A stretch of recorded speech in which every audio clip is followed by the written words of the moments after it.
Getting ready to jump over about a 5 foot wide footing that I got in front of me here. Hopefully this will go well. Show you how I do it. Always, if I can, I use 4-wheel drive. And 5 foot when you're going to have to stretch quite a bit. Use your front end loader. Just kind of skate over until you get your front wheels on it. Kind of like that. And then hopefully this guy ain't gonna make me come back and dig it deeper.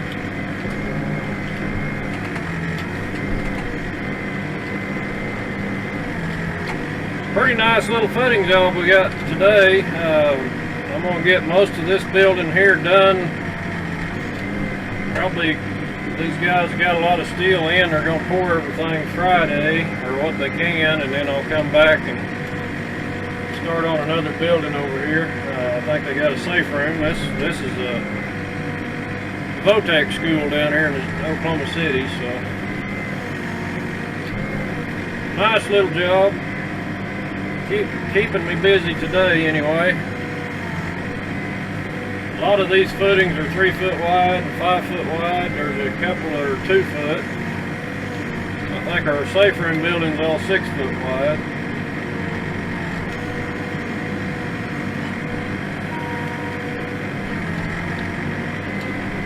I got some pretty nice dirt. It's standing up pretty good. There's some, well, can't blame it all on the dirt. The operator's got a few problems here, I think. But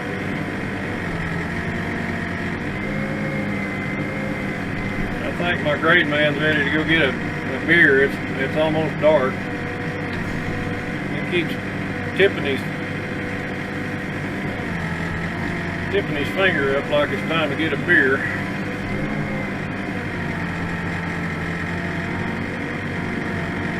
So we're going to finish out this little stretch here and call it a day. We'll try to get some pictures of this one. It turned out pretty neat. Nice. The guys that built the pad did a great job on it. It's got good compaction. What's even nicer is underneath our compaction we got some, it's just almost sand. It's got a little bit of black clay in it, but it's real easy grading. Real nice dirt. Don't always get into this kind of stuff, but the trick to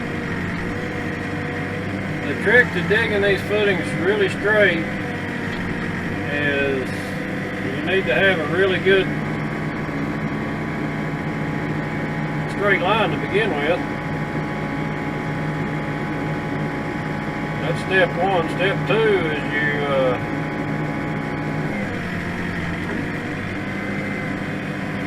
you take an inch at a time until you get down about 4 inches deep, 6 inches deep, depending on your dirt. What will happen if you take a really big scoop of dirt out, I don't care how tight your machine is, it'll start to wander from side to side. You'll hit a hard chunk of dirt and it'll push your boom to one side or the other, and like I say, I don't think it matters if you're on a brand new machine or an old machine.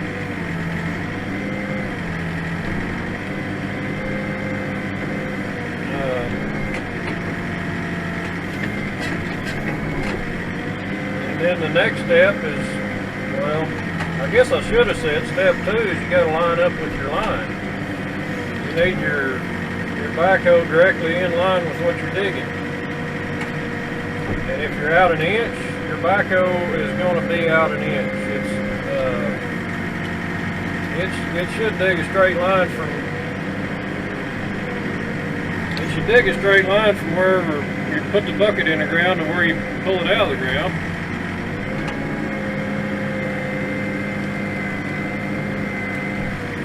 So your setup is important. If you get set up level, you get set up straight, then step 3 is you take an inch at a time until you're 4 or 5 inches deep.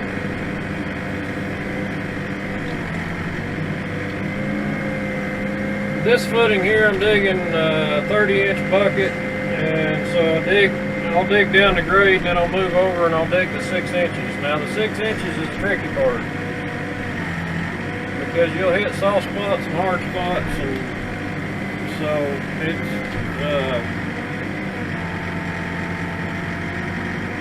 you gotta pretty much watch it like a hawk. You can't just it's not auto dig. You don't just get in here and push a button. You gotta really be paying attention to what you're doing.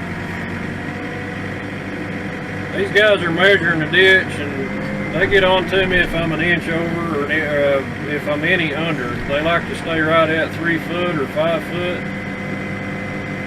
If we go under that, the rebar inspector will turn it down because there's not enough room between the rebar and the ditch. So, but if I get an inch over, they start saying, hey, you're a little wide. So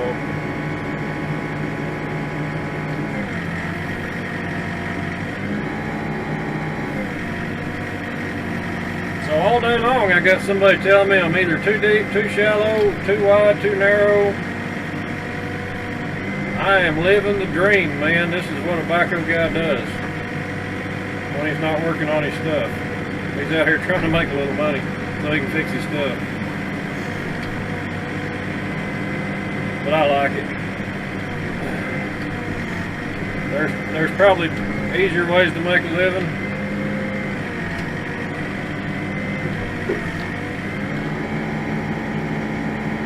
I have seen a trend on YouTube a while back. There's some guys been using backhoes to steal ATMs, and I think that's probably the fastest way to make money with a backhoe. The problem is I like my freedom a little bit more than some folks. Some people would probably like to you know, take that gamble. I'm not a gambler.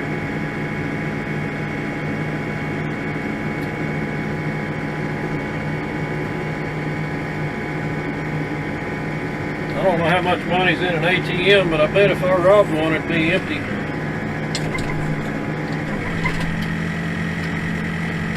Alright, now I'm at the point of crossing this ditch where I got a pile of dirt in front of me. But what a lot of guys don't do on their backhoes when they're doing this is they don't utilize their 4-wheel drive. They don't utilize the float function on their front bucket. The float function will keep you from tipping over, and your 4-wheel drive will pull you, so you can actually push through some dirt. Might have to give a little rock side to side. Might not work as good as I thought it was going to work.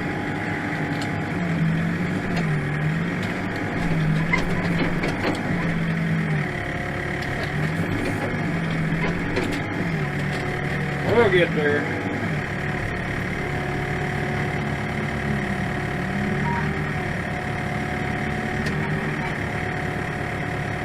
Probably gonna have to sit up here on the edge a minute. I did kind of blow this thing up.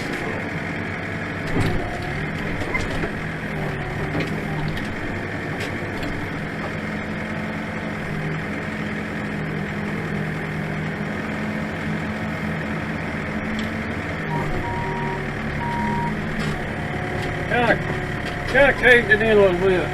Darn it.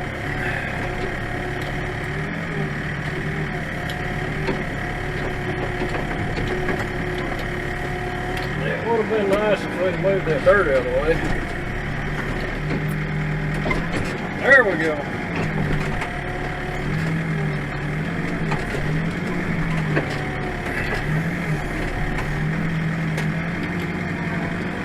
But I may, you know, if things don't pan out, I may just need to go tie on to an ATM and see if I can't get away with it.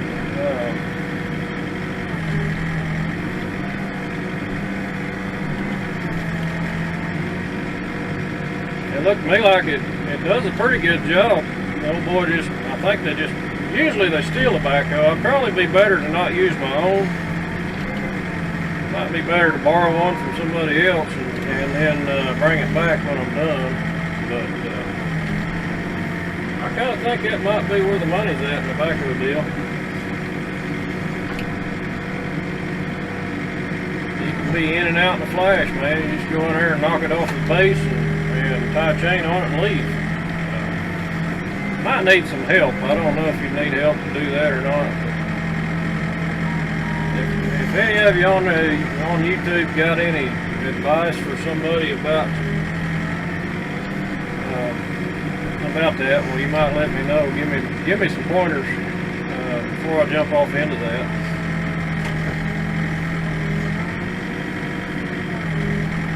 Probably won't put that video on YouTube if I actually do it, because that might be the stupid part, you know. So don't expect to see that video. But if you do a search for backhoes stealing ATMs, there's more than one case of it going on. I guess it's a thing. It's been going on for a while. I think they use tow trucks. I've seen some where guys backed over them with one-tons and that kind of stuff too. So more than one way to do it. Backhoe's a pretty good method. You got a good way to load it up after you knock it off the base. And you got a 16,000-pound machine you can just hit it about 15 mile an hour with, and you know that should knock it off its base, I think. I don't know all the mechanics about. I've never installed an ATM, so I don't know, you know. They may be onto us on the deal, so it might be harder to do than it used to be.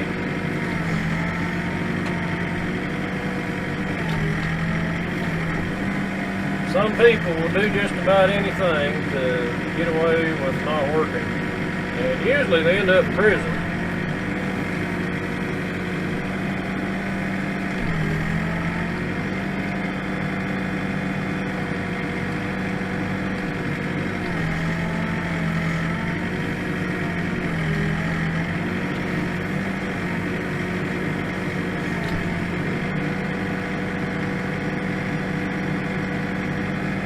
Some of the things I got coming up this year on video, I hope, is more backhoe stuff, more working on trucks and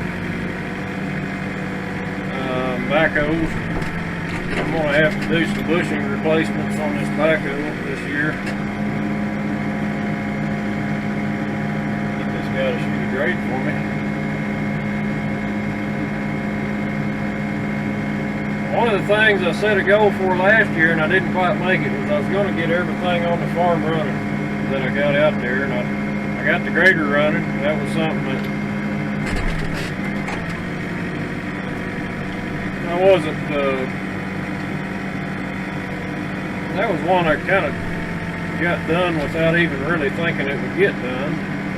Turned out easier than I thought it would be. Got an old TD15 151, belongs to my dad, but it's at my house, and it's got some U-joints. The drive shaft on the hydraulic pump blew up, or the U-joint blew up. The pump's okay. I think the pump needs a new seal in it, and I need to find some U-joints. They're kind of a special U-joint. I've been to, whenever it happened, I went to about 3 different drivetrain places in Oklahoma City and Napa and everywhere else. Of course, with a dozer that old, I didn't even try a dresser. Sometimes they can look parts up for you, and sometimes you're better off to not even bother. They probably could have found me the part number, but I think I've actually found a cross-reference that's got the U-joint that I need in it.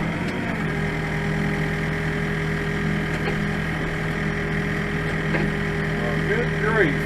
Come on over that hump of dirt. But if I can get the U-joints, there may be some dozer videos in the, hopefully, I need to get some U-joints on. I need to rebuild the seat. It needs some new hydraulic lines on it. It's really in pretty good shape for an old 15. But that's on my list of things that need to get done. It's on the list. My list is bigger than my money pile is the problem, so hopefully we'll get some of that stuff knocked out. I've been kicking the idea around about buying another backhoe, but I pretty much talked myself out of it. I think I'm gonna keep this one. I think I'm gonna keep this one and just keep fixing it. I'm not a big fan of the new Tier 4. I guess there are some tractors that don't have the DEF on them, but Case, I know Case has, New Holland has DEF. John Deere, I think, is one that may not have to use DEF, but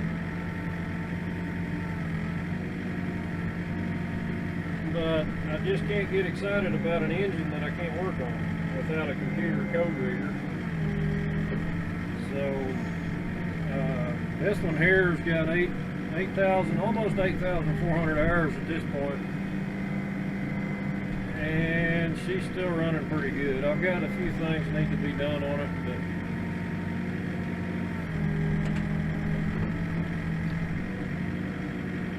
if you look, and I know it's not a Caterpillar. If it was a Caterpillar, I'm pretty sure I would have Jay Paydart's endorsement on it'll run forever, because his D9, I believe, is a 69 model, 60 something, and I don't know how many hours he's got on it, but it's unstoppable. Of course, I say it's unstoppable. It's unstoppable as long as Jeff owns it. Jay knows how to take care of equipment. He knows how to operate equipment. He knows how to work on it. And he's one of those guys that you could probably put him on any piece of equipment, and before it broke down, he'd probably tell you what was fixing to happen to it. I don't know him that well, but I sense that. I think he would probably catch the problem before the problem happened. That's the kind of operator that's really rare. Most of these guys these days, they want to jump on a dozer and they want to put it in high gear, and all of them think they can grade in high gear. I've seen several of them out on these jobs that they get on their dozer and they put it in the fastest gear it'll pull, and they're acting like they're finished grading with it. It's like, I don't get it, but anyway. All they're doing is tearing up stuff, and they're not really operators in my book. You know, there are good operators that actually know what they're doing.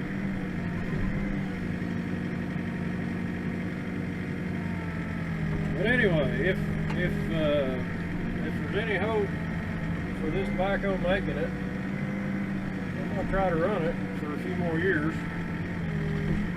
and maybe we'll get away from the government regulations and stuff. Or shoot, I don't know. I still don't know what I want to do when I grow up. So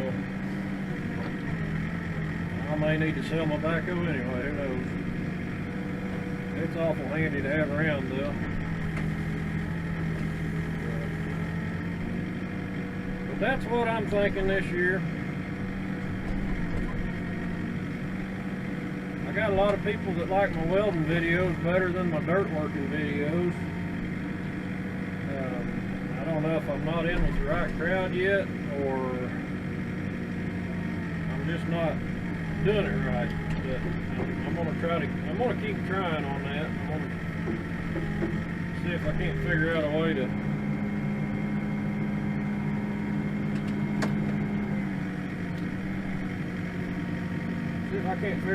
make get some more subscribers and get some more good videos out. Anyhow, that's about all I know. 20 minutes of worthless talk right there.